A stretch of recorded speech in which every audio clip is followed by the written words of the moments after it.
السلام علیکم ورحمۃ اللہ وبرکاتہ۔ آج کا ہمارا ٹاپک حضرت آدم علیہ السلام پارٹ 4 ہے۔ حضرت آدم علیہ السلام کی وجہ سے اللہ پاک نے بی بی حوا کو کیسے پیدا کیا تھا۔ بی بی حوا ابتدا ہی سے انسانیت سے لے کر قیامت تک پیدا ہونے والی تمام عورتوں سے زیادہ خوبصورت تھی۔ حضرت آدم علیہ السلام اور بی بی حوا کو ابلیس پھسلانے کی کوششوں میں لگ گیا تھا۔ اللہ پاک فرماتے ہیں، اور ہم نے کہہ دیا آدم تم اور تمہاری بیوی جنت میں رہو، جیسا چاہو کھاؤ، جنت بھی ایسی۔ اللہ پاک فرماتے ہیں کہ جس کی چوڑائی آسمانوں اور زمینوں کے برابر ہے، سوائے اس میں جو چاہو کھاؤ، کچھ بھی منع نہیں سوائے ایک درخت کے، اس کے پاس مت جانا ورنہ ظالموں میں سے ہو جاؤ گے۔ جب ہم نے تمام فرشتوں کو تمہیں سجدہ کرنے کو کہا تھا تو سوائے ابلیس کے سب نے سجدہ کیا تھا، اور ہم نے کہا اے آدم یہ تیرا اور تیری بیوی کا دشمن ہے، خیال رکھنا ایسا نہ ہو کہ تم دونوں کو جنت سے نکلوا دے۔ اللہ پاک نے حضرت آدم علیہ السلام کو پہلے ہی خبردار کر دیا تھا۔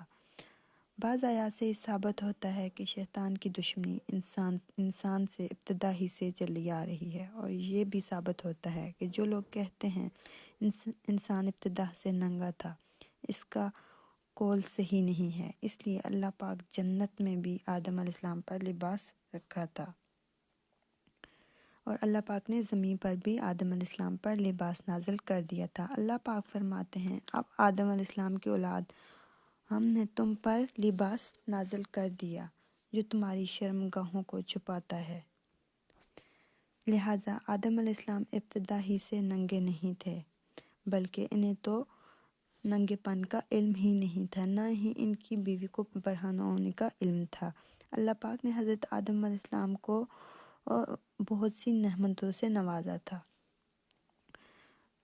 لباس ہر چیز، نہ بھوک نہ پیاس، نہ کھانے پینے کی فکر، نہ گرمی نہ سردی، بے پناہ انتہا حسن و جمال۔ آدم علیہ السلام اور حوا کے دلوں میں وسوسے شیطان ڈالنے لگا۔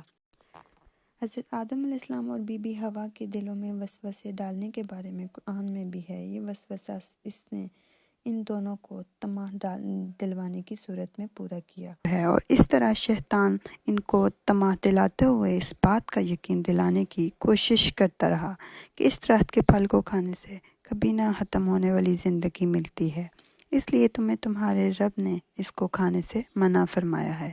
یوں شیطان اور حضرت آدم علیہ السلام کو یقین دلاتے دلاتے اللہ پاک کی جھوٹی قسمیں کھانے لگا، اور ان دونوں کو ورگلانے میں کامیاب ہو گیا۔ اس طرح حضرت آدم علیہ السلام اور بی بی حوا نے وہ پھل کھا لیا۔ پھل کھاتے ہی ان کے جسم سے کپڑے گر گئے اور وہ دونوں بے پردہ ہو گئے۔